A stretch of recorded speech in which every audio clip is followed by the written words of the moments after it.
I can't show up for my patients if I'm not taking care of myself. And I view my training as my time. My time, I can zone out, I can Yep. work on me, I can listen to my favorite music, I can be with the people that I enjoy being with, like the people that work out at my gym with me, or if I'm just zoned out on my treadmill here at my house, or lifting weights and stuff here at my house. It's my time. You are listening to the No Gimmicks, Just Sweat podcast with your host, Eric Logan. No Gimmicks, Just Sweat is dedicated to hearing the journeys and unique stories behind an athlete's training and what drives them. Get inspired to own your life and make the impossible possible. If you enjoy the show, please subscribe so that you never miss an episode. Also, please take a few seconds to rate the show and drop me a review. Now, let's get started with the show. Hello and welcome to this episode of No Gimmicks, Just Sweat. And today I'm going to give her flowers and call her Dr. Joy King. Welcome her to the show. Just Joy for the listeners. Okay, yes, Joy. Like I said, I'm giving you your props and your flowers. So I call you Doctor in the introduction. Thank you. So how are you doing? I'm great. Just, wrapped up our 2023 race season, and really trying to plan out our calendar for 2024. It's going to be a busy calendar, pretty sure. But yeah, there's just a little bit of basically a 6-week break between our last race, which was not this past weekend, but the weekend before that. We had a race down in Central Florida, and then we'll hopefully fly out to California at the end of January for our first race of 2024. So a little bit of a break, a little bit of, not so much wear and tear on your body. Nice. It's nice.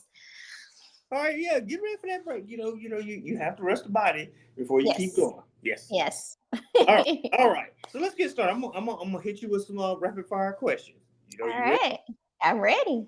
All right. Morning runs or evening runs?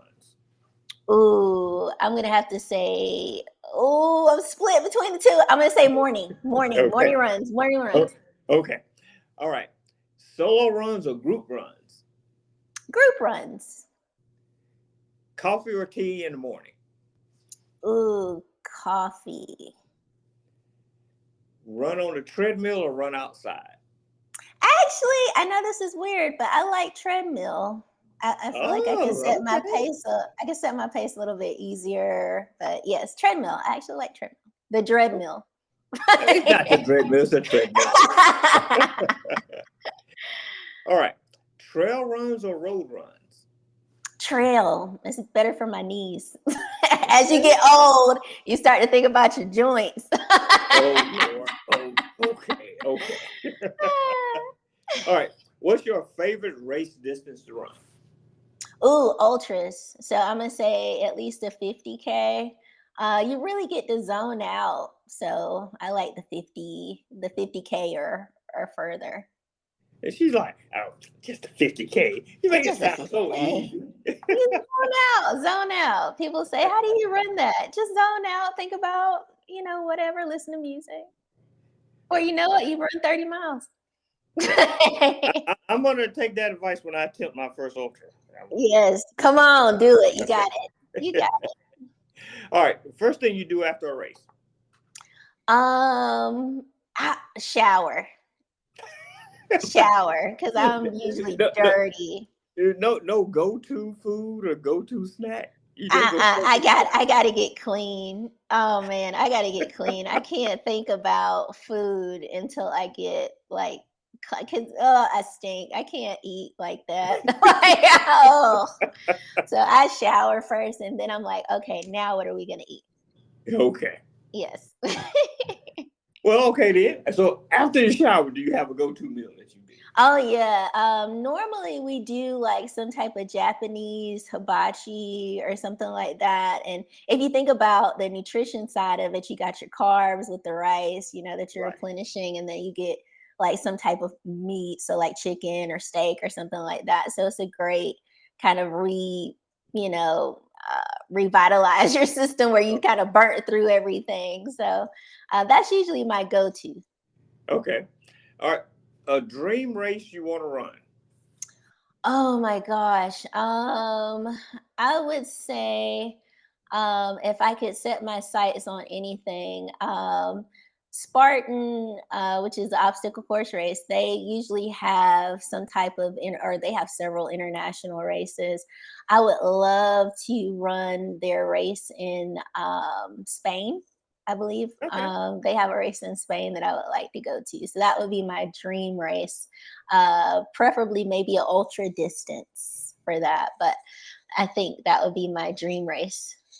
Okay. If you can go on a run or even just work out with any celebrity or athlete, Oh, dead or alive, who would it ooh. be? Ah, see, it got you there. Oh man, I would say maybe LeBron. I would say LeBron because he seems like he has a very rigorous workout schedule. So I would say maybe LeBron. That is an interesting choice. That is the first time I've heard of an NBA player. Yeah, I think I'll do Okay. LeBron. Okay. Last question. Last question. Dream location anywhere in the world you want to go for a run. Just for, just for the enjoyment. Just for the enjoyment. I would probably say somewhere tropical, like I don't know why I'm thinking. Well, actually I've already been there, Hawaii. So like Okay. but I haven't done a race in Honolulu. Or not Honolulu, Maui. I haven't done a race in Maui. But I like all the islands of Hawaii, and Maui is my favorite. So I would say that would be like a dream place to do a race of some sort. It's so Okay. pretty. It's so pretty there. Okay. And Hawaii seems to be a common thing. It's one of my, bucket list locations to run. It's really So, pretty out there. okay. Gorgeous. All right. So, Joy, let's talk about your origin story. And I always say origin story because, I look at anyone that gets out there and does something, you are a hero. You are a superhero. And you had to get to that point I of don't know about yes, you that. are. Don't sell yourself short. Yes, you are. You have to kind of, share that, that origin. Share that story because you can help someone maybe find their own superpower and get out there. So what's yours? I would say, gosh, maybe about 10 years ago, I I would say even maybe 13 years ago, I started, working out just, regular, going to Planet Fitness and stuff like that, elliptical, doing a little bit of jogging on the treadmill here and there. And I never really, like, I would see people post about running 5Ks, 10Ks, things like that. And I just never thought, that I could ever do anything like that, and I don't know why. But I just never really thought I could do anything like that until like I'm a family nurse practitioner and I work at a clinic here in Macon, Georgia. And I had a patient come in for something completely unrelated, didn't have anything to do with any sports injury or anything like that. So and it was an older lady, like I would say she was maybe 68, 69, maybe 70. But she went on this tangent about how much she loved running races and how she would run all these Disney marathons every year, and how her and her friends would stay up until midnight so that they would be up for registration and they would register so they could get a spot because it was so popular of a race. And she would show me all these pictures, and she showed me like her picture of her medals and stuff like that. And I'm like, whoa, like if she can do all of this stuff at the tender age of, her late 60s, early 70s, I was like, what am I really waiting for? Because at the time, I was in my 20s. So I was like, I should really look into that. So I started slowly but surely started, every time I would be in the gym, I would be more purposeful. I would try to run on the treadmill for like 3.1 miles. So that would be like a 5K. And then slowly started to build from there. And then I started trying to Google like local 5Ks in the area. And I found one in Warner Robins. And I actually ran that. That was my first 5K. I ran it with my sister and my brother-in-law, and I actually placed for my first 5K. I was like blown away. I was like, I cannot believe I've been sitting on this thought for this long, and I've hesitated, and just a little bit of training. Holy cow! I placed. I mean, I still have the trophy in my little workout room here in my house and everything, and that was kind of like the catalyst, that really kind of got me. It's like an itch. You just have to scratch it. And I'm sure you can relate. Like you sign up for one race and then you run it. And then like the next week, you're like, okay, what's the next thing? Like what's going to be the next thing? So that was part of my story. And then two, I always try to encourage, because, like I said, I'm a nurse practitioner. I always try to encourage my patients to live healthy lifestyles and watch, diet and all of that. So I always feel like, I can't be a hypocrite. My patients are going to hold me accountable for taking care of myself, because if I'm giving them all of this advice and telling them that they need to do purposeful movement every day for at least 30 minutes a day, and I'm not doing those things myself, they're going to be like, yeah, right, I can't really take you serious, lady. Like, so I always try to, be that example for them and give them, advice on, like, this is what works for me. This is what I do. And, if that doesn't necessarily work for you, these are some alternative exercises, physical activity, simple, changes in diet. Like I was talking to somebody yesterday who, they came in, cholesterol was sky high. And I was like, just doing simple changes in your diet can help you to get the cholesterol numbers down so that you don't have to go on, medication for high cholesterol and things like that. So that's kind of just a snippet of the story. But yeah, that's how I kind of got into everything. Okay. So, talking about, you being, in the medical field, Mm-hmm. you brought up a very good point, that, you don't want to be the person that, oh, I'm out of shape or I'm not fit and Right. stuff. And then you're trying to tell these people, yeah, your cholesterol is high, your blood pressure is high. Right, you're overweight, and then Yeah. I'm like a chunky monkey in the clinic, like I can't tell my patients to do any of that, and I'm not taking care of myself too. It's such an oxymoron, like to be like Yeah. I'm unhealthy, but I'm gonna tell you what to do, no. Hey, exactly. Hey, what's the saying? You're eating your own dog food, as they say. Yes. Let me make it kind of phrase in the medical sense. You're taking your own medicine. That's it. Yep. Okay. That's it. Yep. So with the running and stuff, I've Mhm. seen you've done some road runs, you've done Oh trail yeah. runs, Oh yeah. but I've also seen you do something called Bonefrog. Yes, I So, love so before we Bonefrog. go deep into this other thing, let's talk about what is Bonefrog for some people. Yeah, so Bonefrog is an obstacle course race, and we're doing a little bit something different for 2024. But essentially, there are different distances that you can choose from. It's basically like a 5K, 10K type setup. But it is obstacle course, it's trail. And there's such unique obstacles. Like I said, I referenced to Spartan Events, which is another obstacle course race company.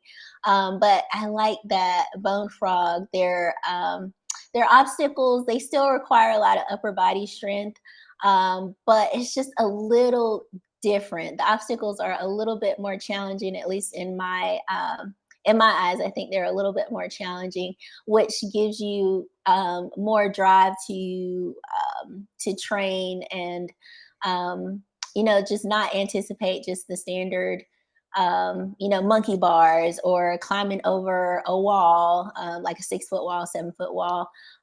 They're just a little different. And Bonefrog was more so established as well to like honor military individuals who served in the military as well as their families. And because that's kind of where the term Bonefrog came from. And it's just, I don't know. The first time I ran a Bonefrog event, it was in Charlotte. And I don't know, I just fell in love and I just wanted to be involved in the brand, which was why I decided to apply to be an ambassador. And I became an ambassador in 2019. And I continued to be an ambassador through pretty much because so they basically they sold the brand to a new owner, and he's kind of taken it under his wing, and he's trying to kind of redo a lot of the structure of Bonefrog, and he's doing a really great job. But I say all that to say, it is still the mission is still the same, and the purpose is still the same. And I don't know, it's just, it feels like home. Whenever I run those races, it always feels like home to me. It was still just one of my first obstacle course races that I ever ran, and it's just different, and you feel like at home.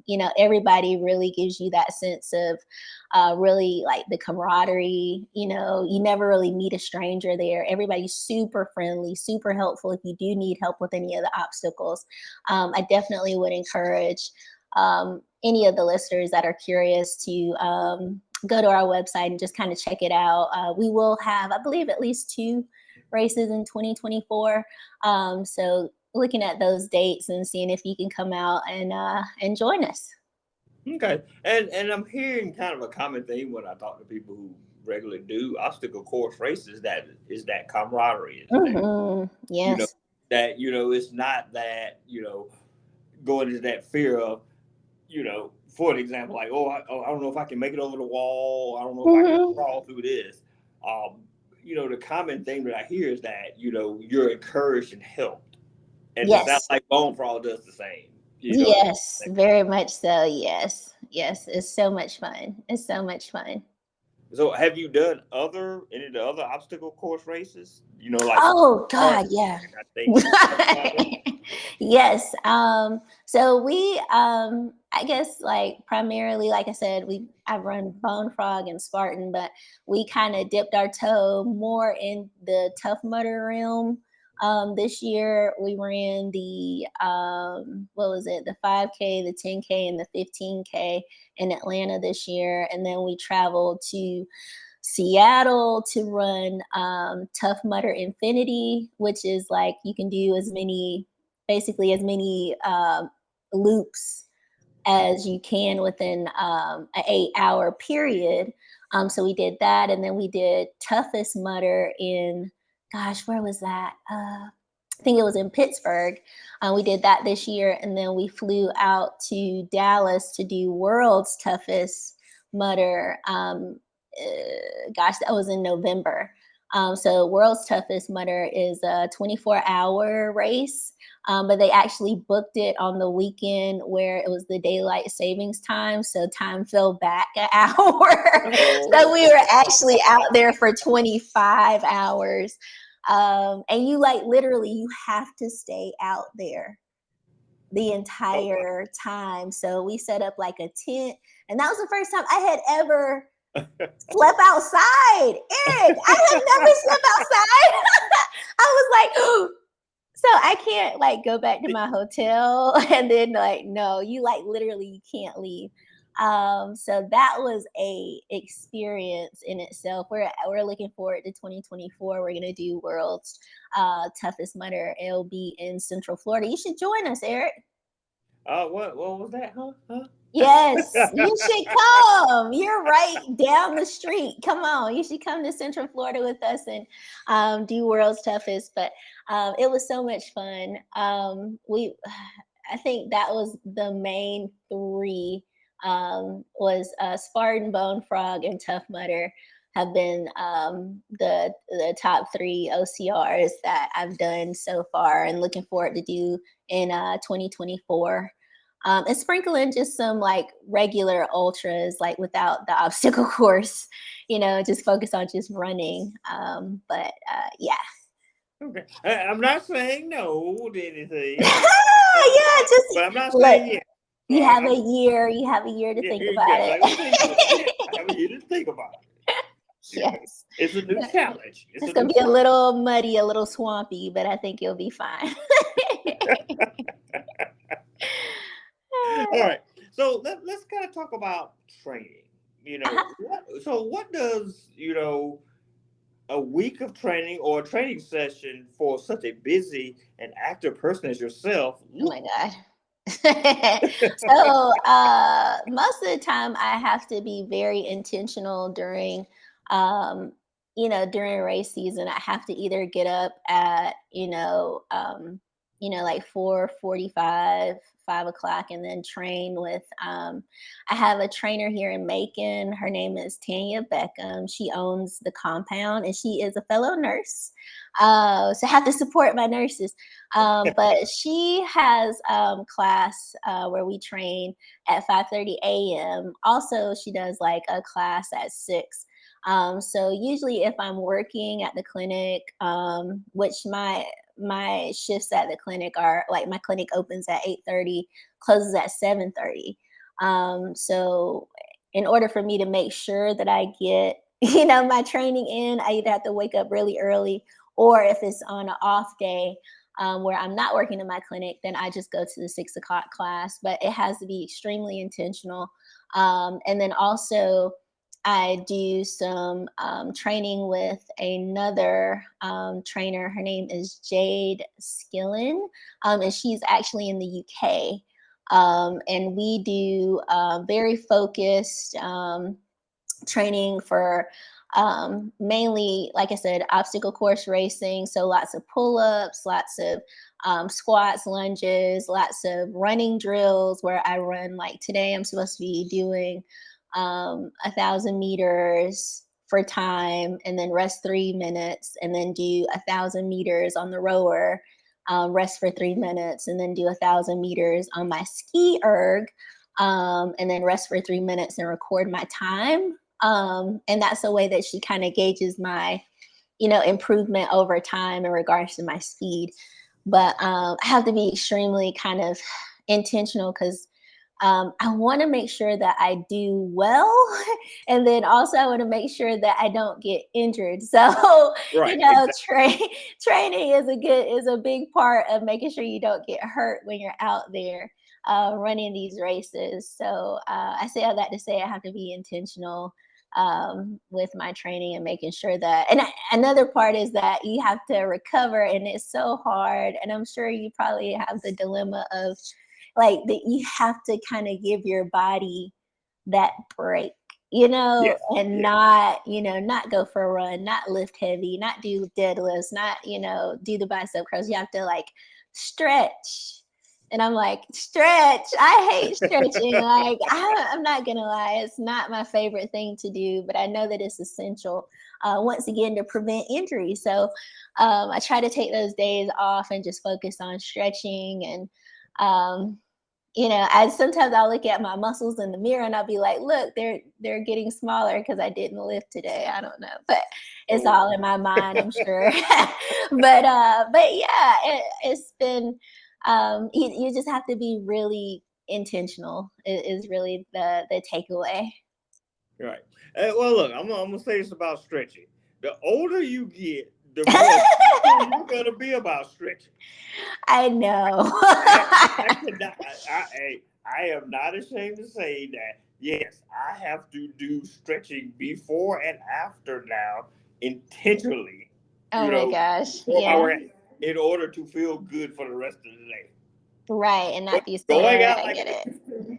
going out like I used to, yeah, without stretching, yeah, that's not happening anymore. I need to start stretching. I need to make sure I deliberately stretch before this run, or deliberately stretch before I get on the bike or lift weights. Right, right. So there's Yep. gonna come a time. There's gonna come a time when we're gonna be like, yes, I remember now when Eric told me that stretching. I know. I hear you. I gotta be more purposeful with my stretching because I'm really bad about like working out and then being like, okay, what are we gonna eat for dinner? Like, Right, it's that ego. It's that, yeah, I just finished a good workout. It's time to go. Let me go eat. Let me go. yeah, right, Yeah, right. let me take 5 minutes to stretch before Yes. I go eat. That food will still be there. Are you sure it'll still be? I just It should be. yes. I understand. I gotta do more stretching for sure. And my trainers get on to me about that too. So I hear See? you. I Okay. hear you. All right. All right. Speaking of food, see, Mhm, you brought the food, so we got to talk about fueling. mhm, So with everything that you do, not just with the running, but with the obstacle course races, especially with ultras. How do you fuel? As you're training, as you're, right before you're prepping for a race, as well as during the race, because when you're doing an ultra, you're not going to run 30 miles and not Oh, put something in your system. right. Right. In general, just like on a normal, regular day, we generally eat pretty low carb. When I say low carb, I mean like less than maybe 50 grams of carb.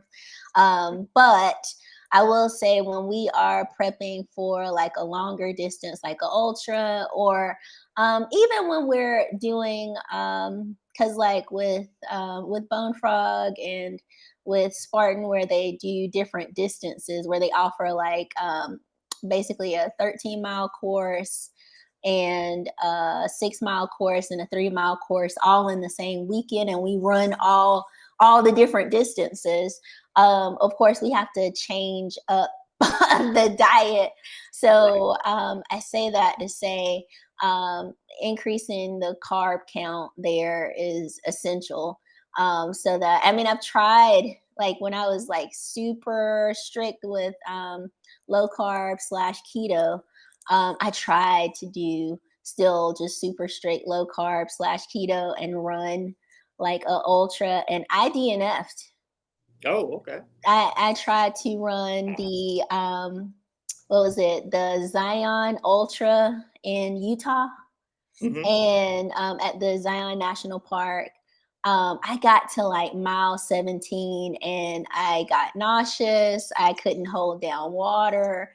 I got lightheaded, dizzy. Like I literally had to sit in my car until all of that kind of subsided before I could even drive back to the hotel. Like, Oh, and that wow. was such a, wake up moment. Like my body needs fuel. Like you said, like you have to fuel properly or your body is just not going to be able to convert what you're putting in into energy so you can keep going. So yeah, so we do switch it up and go more moderate amount of carbs the week of a race, like, oh, definitely ultra. We start probably a week and a half before we Okay. start doing more carbs, just to ward off evil spirits. Because I don't ever want to feel that bad again. That was like, it was scary. And I remember calling my sister on the phone and being like, I just feel so bad. And I've never felt this bad before. And I was so far away from home, Utah to Georgia. Like I Oh, was yeah. like, they can't fly out here fast enough to come save me. So, because I flew out there by myself, Eric, I flew out there by myself.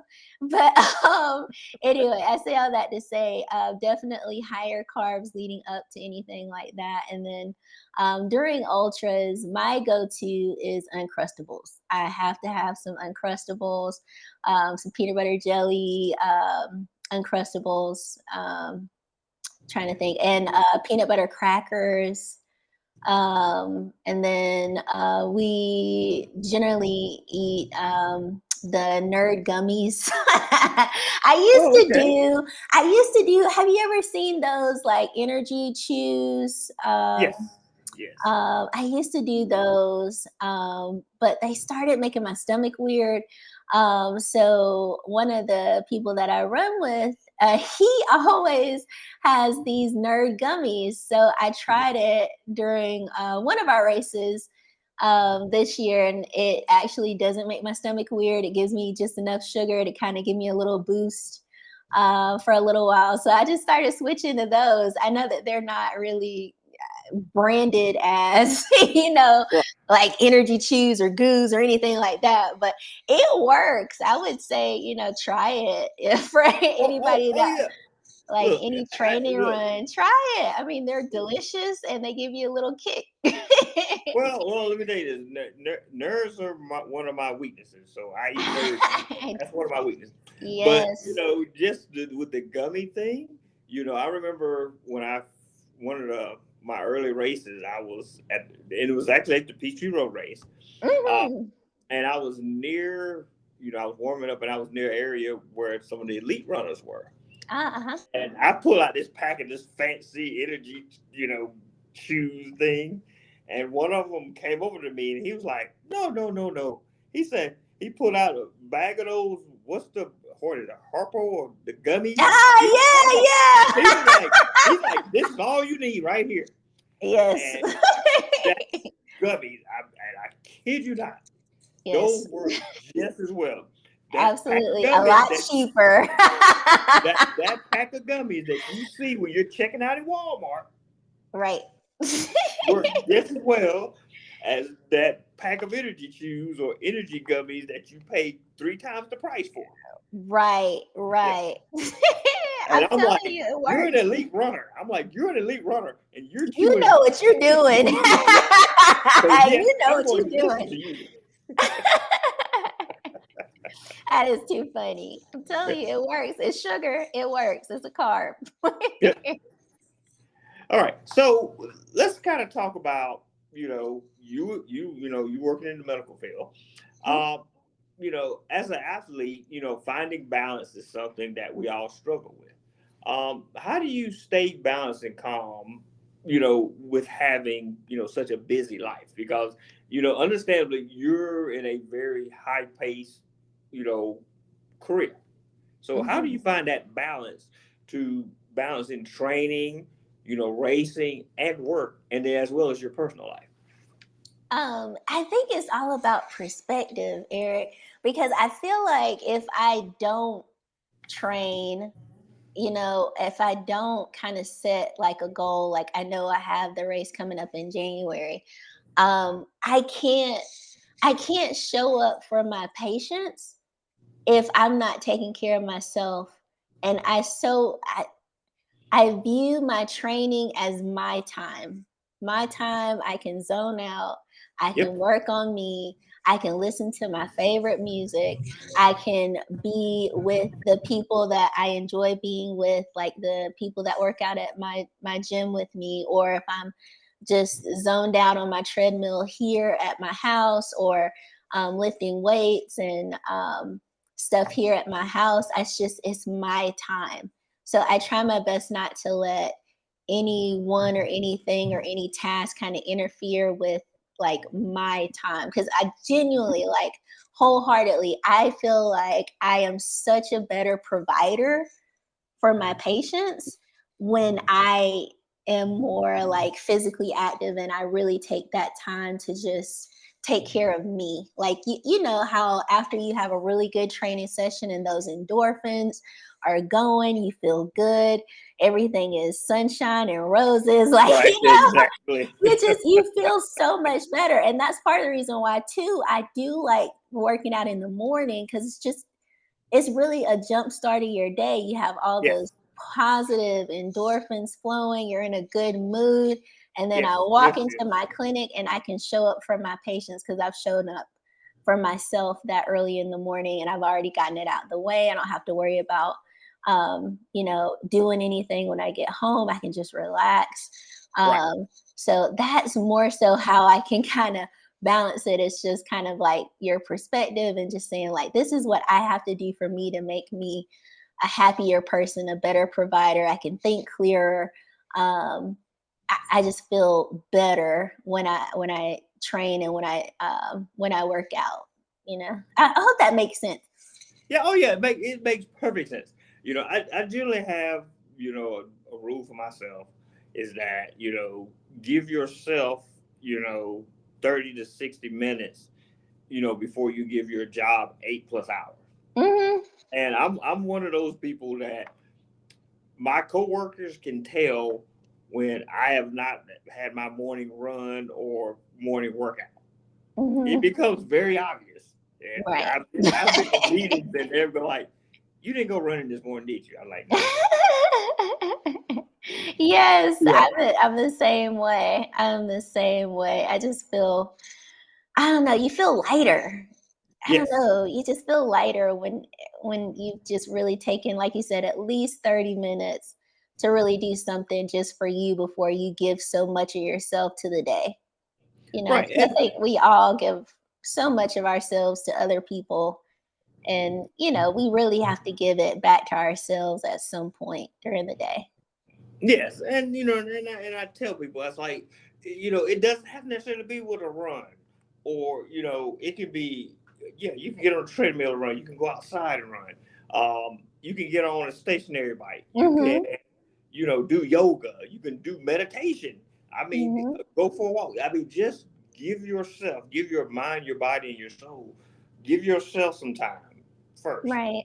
Right. Then give it to wherever or whomever you need to give it to, because it Mm-hmm. puts you in a much better, as you said, mood. Much better. It gives you a much better perspective on things. Mm-hmm. Your mind is much clearer. Right. Right. 100% agree. Okay. All right. I'm gonna ask this because of your personality right now. Okay. Yeah. You got a lot of energy. So, what type of music do you listen to? Oh, Eric, I'm a thug.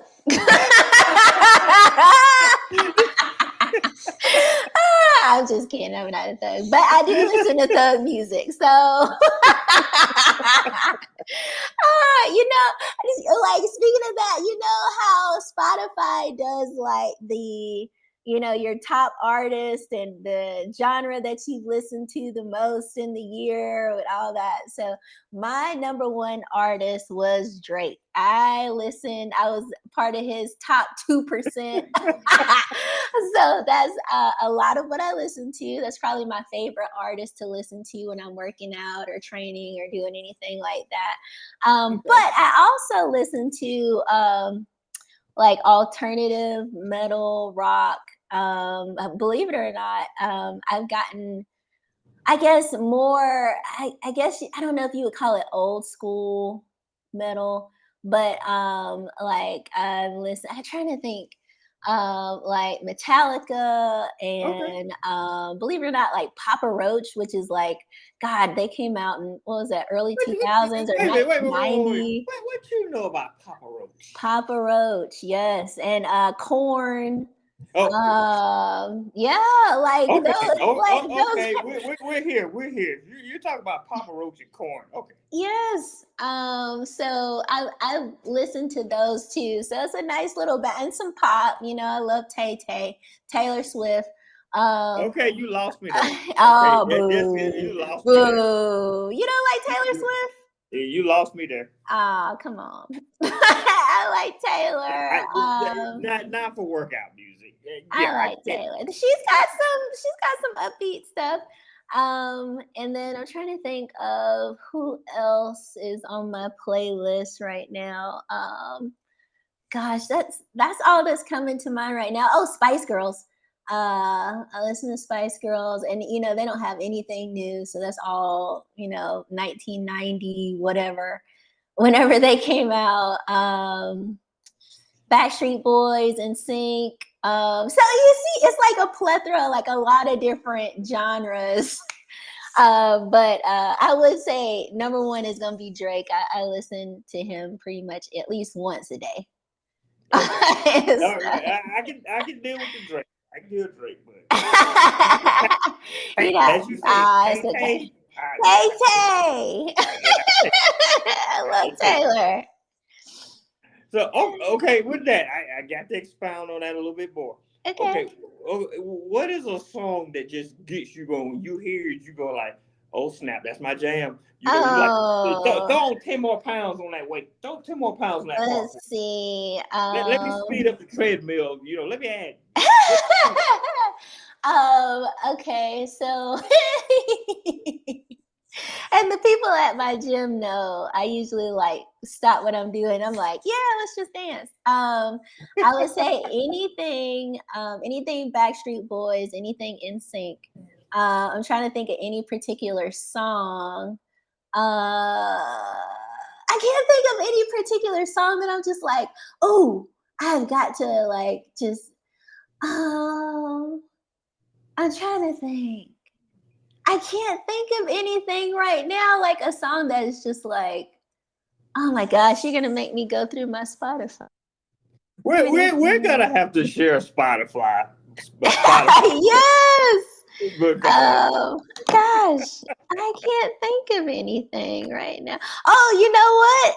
I actually was listening to this on my way home. Chop Suey. Do you know that song? It's by System of a Down. Oh, No? okay. Okay. I like that. That I do like. I usually turn it up whenever it's on. I turn it up and I run a little bit faster on the treadmill. Yes. I'm trying to see what other song. Unholy by Sam Smith. That one's a good one. Okay. Freak on a Leash. I usually turn that one up. Yes. Yeah. Yes. I usually turn that one up and I run a little bit faster. I run a little bit faster. I think those are good ones that if it comes on, I'm like, ah! All right, so let's kind of bring it back down to, let's talk about the athlete in you. All right, so this is kind of a two-part question here. Okay. What is your proudest moment as an athlete? And then I'm going to follow that up with, what is the worst moment or biggest mistake you made as an athlete? Wow. I guess my proudest moment, I have to go all the way back to, I think maybe 2021 was when I ran, and we haven't really even talked about this. Have you ever heard of DECA? DEKA, DECA. It's like a branch of Spartan. But what they do, okay. I think I've seen or heard about it. Yes, I'm on their website. So in 2021, I ran both their competitive wave for all of their distances. I ran the DECA Fit, the DECA Mile, and the DECA Strong. Okay. I in their competitive, and then I went back and ran their open. So I ran essentially 6 races that weekend. Oh, wow. And I placed in the three of the competitive waves. Nice. I got first place, I think, in the DECA Mile, and then I think I got third in the DECA Fit and second in the DECA Strong. So that was kind of like a, because I had been ramping up my training, and just went for it.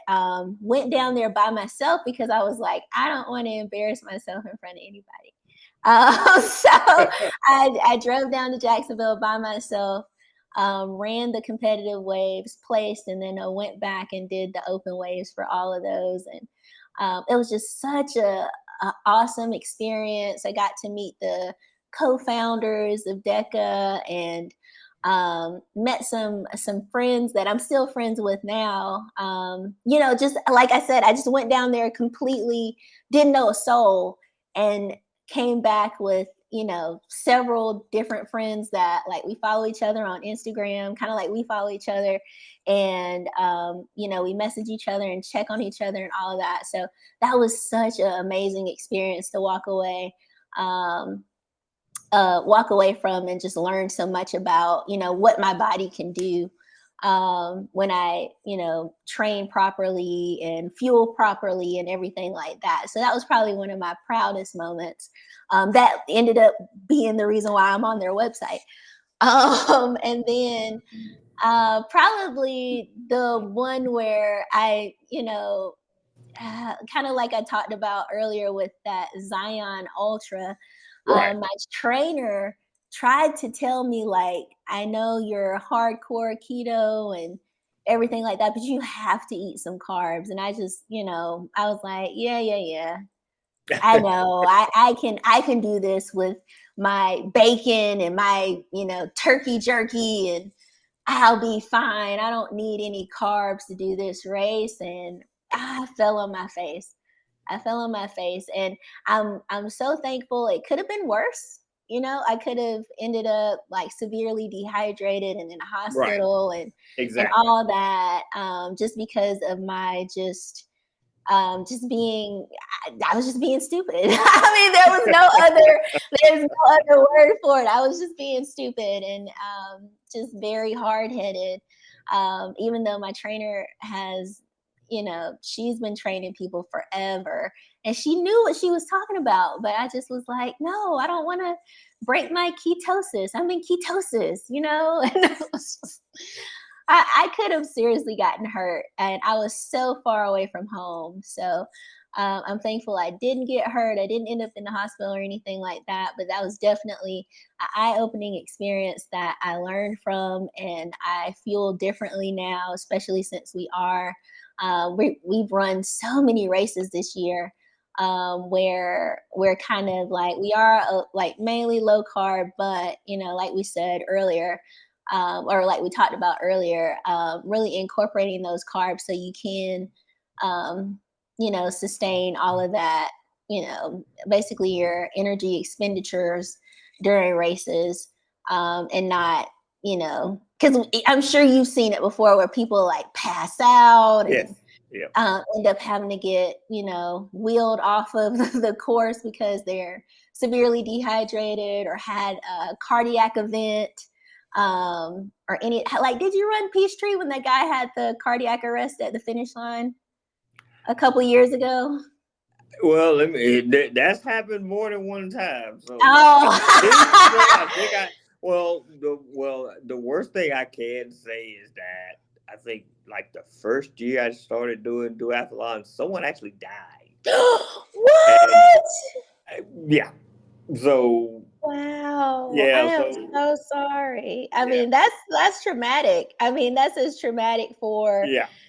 I mean, not saying that it's equal to the person that actually had died, but Right. to like, Yeah. I remember actually running past the finish line and then seeing them get, doing CPR on the individual that had the cardiac arrest. I was like, whoa, what's really going on? I think I did run that. And thinking back, I think I did run in that Peachtree Yeah, race. I think it was like maybe 2 or 3 years ago, and I was just like, wow, that's really real. Yeah. You come out here, and you know how hot it is during Peachtree. Yes. Generally, it's super hot. But yeah, back to, yeah, I could have gotten seriously hurt, but that was definitely a learning lesson that I'm thankful I didn't. But I didn't get hurt, but So, it so was definitely not my shining moment. all right. So I'm gonna ask the question. When you told your trainer what happened, what did she say? I actually called her too. I called her too, and I told her what happened, and she, if I remember correctly, she wanted to make sure that I was okay, and she gently told me, I told you so. And Yeah. I was like, of course, I'm like a ball of tears, just like, I can't believe I flew all the way out here to get a DNF, and oh, but she gently said, I told you so. Everything's going to be okay. She was like, you can try again next year, all of that. And I did. I ran it, not this year, but the year before. So I've been 2022. And I did complete it, and everything. So it was kind of like my redemption, just going back out there, kind of knowing what what I was really signing up for, and completing it. So it was good. Okay. And I always ask this of everybody that comes on the show: if you are a runner, what's your go-to running shoe? Oh, for trail For what? or Road, trail? so Bonefrog? I wear it's Asics, but I want to say it's Sky. It's like Skywalker, Sky Cross, Sky something. Um, but so I'll say ASIC is my go-to for just like road running. Okay. And then I do Salomon for a trail, just because they give me a little bit more. And I think those are, is it Speed Cross? I think is the model of the shoe, but they give me more grit, just so I can. Because I've seen so many people face plant on trails because Oh they yeah. slipped on like a muddy puddle or whatever. And not to say I haven't fallen, I've fallen with the shoes on, Oh yeah. but I feel like I have a little bit more stability with those shoes. With trail races, you have to be a little more careful, cause Oh yeah. believe me, I've fallen. I've skipped my knee up. I still have a mark now on my knee from a spill I took on a trail. But I remember during one trail race, this runner, she took a spill. I had to stop because I was like, oh. But she got up, dusted herself off, and kept running. I was like, oh wow. I was like, I would have still been on the ground. Those endorphins. Those endorphins got it out. I was like the spit for the way she hit. I was like, oh, I'm fine, and she just kept going. I was like, okay. Maybe she felt it after she finished. Oh yeah. When you're in the moment, maybe you don't really feel it, Oh, I would be surprised if she did. Because you say face plant and hit, she face planted and hit. Oh my goodness. All right. So the kind of more of an inspirational question, more serious question. So, you're running, you have that joy of running, getting out, being active and stuff. But a lot of times we try to share that with people, we kind of get the response of, nah, I don't have time, Right. It's too late to start. So what would be your advice to someone who says that to you?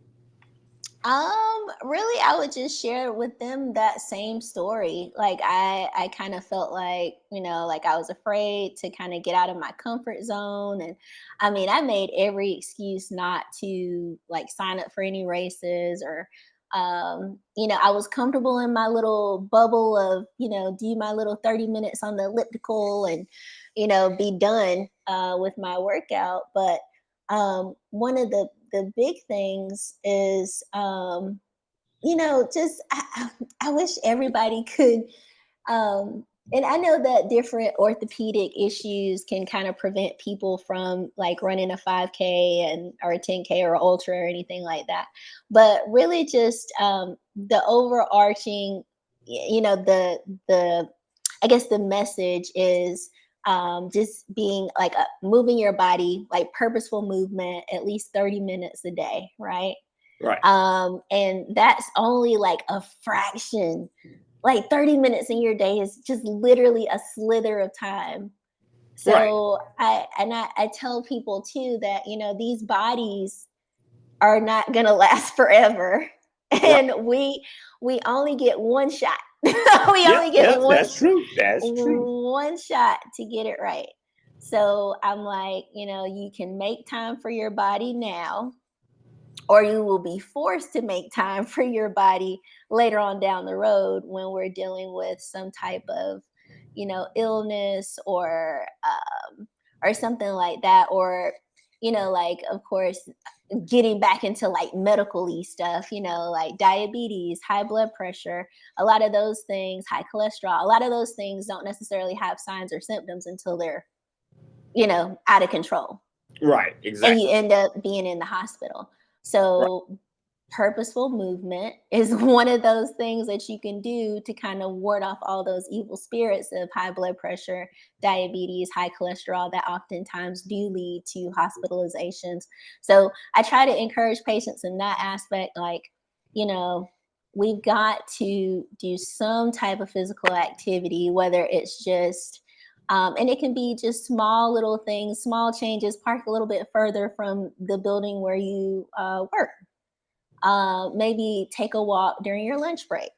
You know, just little things like that can add up over time, so that, you know, you're here longer. You know, it improves like the likelihood of like your life expectancy.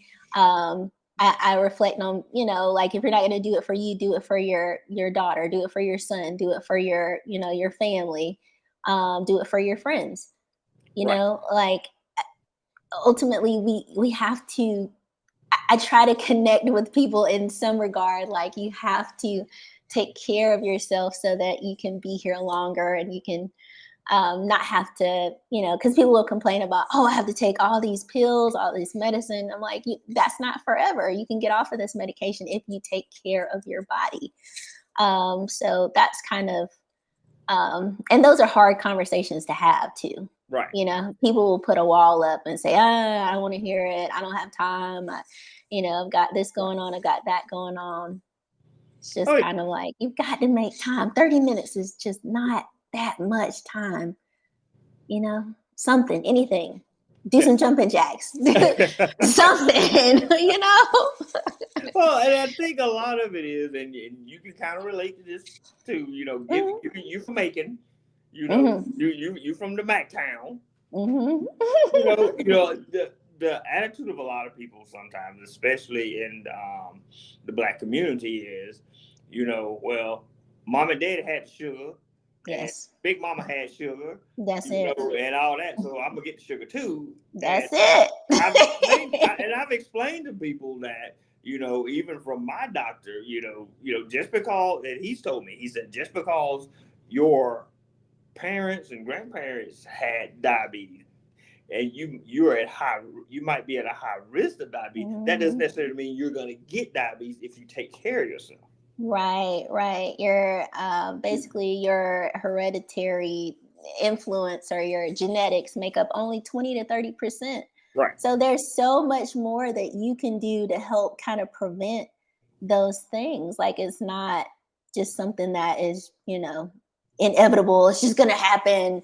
Just go ahead and put me on metformin and insulin and everything else before. Like, no, that's just a terrible mindset to have, you know? Right. Yeah, and then if you're fortunate to have a doctor that, you know, like with me, you know, he was like, you know, I went to the same doctor that my parents went to, and you know, he told me that. He said, look, he said, I know your dad's history, I know your mom's history. You're not there yet, but you're getting close to it. He said, you need to start doing these things now to prevent that. Right. And, you know, it was a hard, you know, it's that, you know, you kind of think about it, you know, because, again, we're in Georgia, you know, you kind of hear that, like, yeah, you know, I'm going to get it too. But to have someone kind of tell you, like, look, you know, you're not there yet, but if you keep going in the direction that you're going, you're going to get there. So just to have someone tell you, like, you know, you can prevent this, or you can minimize any damage that you do get if you do contract it, and not make it as hard on you. Right. And I feel like that's a whole nother conversation, because that's depending on who your provider is. Right. Is whether they will actually even have that conversation with you about, like, you're creeping closer to this, you know, let's say, you know, pre-diabetes, or like, you know, your blood pressure is elevated. You know, we need to, you know, just a generic term is we need to watch that. What does that mean? Like, what does that truly mean? You need to, like, actually, like, have a healthcare provider that actually has those conversations like yours, Eric, where they're basically saying, like, okay, if we creep any closer, then yes, you will be diagnosed with that. But these are the things that we need to do to try to pull back on on this diagnosis. We need to actually formulate a plan so we don't cross over into that threshold. And we're missing that in Georgia, especially in rural areas of Georgia. Don't get me on my soapbox, Eric. Oh yeah, we'll be sitting talking for another 30 minutes to an hour on that subject. Yeah, look, don't get me on my soapbox. Don't get me on my soapbox. Oh my gosh, that is something I'm extremely passionate about because we don't. Especially like you said, Black population, unfortunately, I feel like you said, a lot of people do feel like if your mom and your dad had something, if your mom had a stroke, your dad had a stroke, or they have high blood pressure, they had a heart attack, that's just going to be your future. It's inevitable. And no.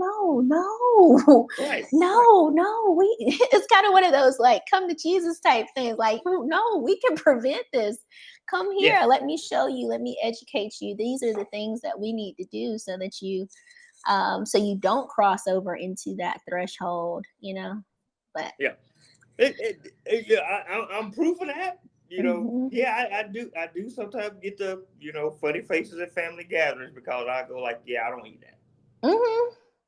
I get those funny faces, but hey, I feel good. I can go run for Right. Exactly. And that's another good point is that sometimes in the South, there are certain parts of our diet that we consider normal. Like we're supposed to eat certain things like fried chicken every day. And it's like, no, you can't eat that every day. That has to be once, maybe every blue moon, maybe once a quarter. But it doesn't need to be a daily consumption. But that's a whole nother can of worms. Like I said, we just going that's a whole nother can of worms. Yeah. All right. So we talked about a lot today, and we kind of expounded on this a little bit. But before I let you go, what's next for you? What is 2024 for Joy King? It's loaded. It's loaded. Oh gosh. Race wise, we are definitely going to be running some Bonefrog races. But we also have this goal of, when I say us, I mean like the people that I train with and that I often run races with. We have a goal of trying to run at least 12 trifecta, which is like a Spartan thing. 12 trifecta races this year, which is going to take a lot of planning, but we're trying to map it out now to make sure that we get all 12. Because if you run 12 races, you get this really big like shield. It's like it looks like something from like a Marvel movie, but you get a shield. So we're trying to do that. Of course, like I said, we're gonna run World's Toughest Mudder again, and that'll be in November of next year. Trying to think what else. That's kind of the big thing is Bonefrog, Spartan, World's Toughest Mudder again. Training, trying to stay injury free. Gosh, I'm trying to top because this year the raced mileage, like the number of miles that I've run in the races that I've run, not just training miles plus running, but races, we've covered 200, I think it was 268 when we calculated everything up.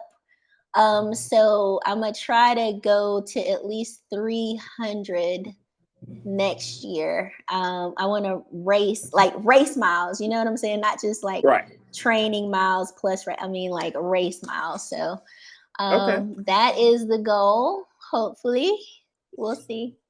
All right. Hey, that's the goal. You're gonna do it. Yes, hopefully, and maybe run a duathlon. Yes, I was just going to bring that up. Don't forget about the duathlon. Yes, I got to get a bike first. All right. So, any last words you want to share with the listeners? I would say, for anybody that's listening and is maybe timid about getting into racing, I would say just go for it. Honestly, sign up for that 5K that you've been looking at, or the 10K. Get a group of people that will support you, whether they'll run with you or just, cheer you on. It's always nice to have somebody in your corner cheering for you. And then I would say, last but not least, comparison is the thief of joy. Do not compare yourself to the elites, the ones that are going to run a 5K in 10 minutes. Because that was something that I kind of was hung up on for a minute, like, oh, why can't I run that fast? Why can't I run a 5K in 10 minutes? But it's your race, your pace. You set your own goals, and that's really the only thing that matters. Everybody else is running their own race. Nobody's like, I used to feel like people are watching me, and I know, like, nobody is watching you. Nobody's looking at you. Everybody is trying to get to the finish. Nobody is really watching you. So comparison is the thief of joy. Sign up for the race that you've been looking at forever. Just go for it. And if I can be of any encouragement or support for anybody, or if they have any questions, they can always reach out. They can always reach out and shoot me a question about anything. If they have any questions about Bonefrog or Spartan or Tough Mudder, any of my experiences with any of those, I'm an open book. All right. And since you brought it up, how can they get in contact with you? Of course, I'm on Instagram. My username is Joy, like my first name. The number 4, the letter U, the number 2, the letter C. I made that up when I was 12 and it just stuck. So that's the easiest way. But also I have an email. It's joy.kingmark, like a first name, MARK, @gmail.com. Awesome. Joy, it has been amazing. Oh my gosh. Well, let me take back. Dr. Oh my God. Like I said, I'm gonna give you your flowers. Well, thank you. But I'm just Joy to everybody. Oh, okay, just Joy. Yes. Yes, Joy. Again, thank you for coming on the show. I appreciate it. Yeah, of course. It's a pleasure. Thank you for having me. All right, you have a wonderful day. You too. Thank you. Thank you for listening to this episode of the No Gimmicks, Just Sweat podcast. We really appreciate everyone who tunes in each week. If you enjoyed today's show, please support us by subscribing, rating, and reviewing the show wherever you listen to podcasts. And remember to tell your friends about the No Gimmicks, Just Sweat podcast, so we can continue to have awesome conversations with everyday athletes just like you. Until next time, have an amazing week.